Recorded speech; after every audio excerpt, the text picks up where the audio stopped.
Social media এমন একটা একটা ওয়ার্ল্ড অফ নেগেটিভিটি হয়ে গেছে না, সেখানে তুমি এক্সপেক্ট কী করবে? কারণটা কী হচ্ছে, তুমি 10টা কমেন্ট, কথা আমার ছবিগুলো পোস্ট হচ্ছে, অ্যাকশন ভেরি গুড, দাদা দারুণ হয়েছে, দারুণ দারুণ দারুণ, হাট হাট হাট, এটা দেখে তুমি অভ্যস্ত। কেউ জানে এই বিসি কী করছিস, এইগুলো পোস্ট করছিস, ঘাটাল মাস্টার হয়নি, তোমার চোখটা এখানেই যাবে। Two grab your attention, negativity is the best thing.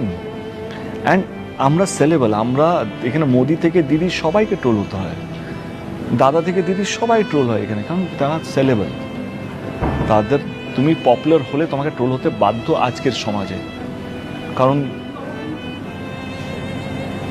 তোমার অপোজিটে যে, এইটাও বলতে চাইছি না, মানে এটা এখন কমন হয়ে গেছে, দিস ইজ নিউ নর্মাল। তুমি ট্রোল হবে, if you are popular, it's new normal, তাই তোমার ট্রোল হতে বাধ্য।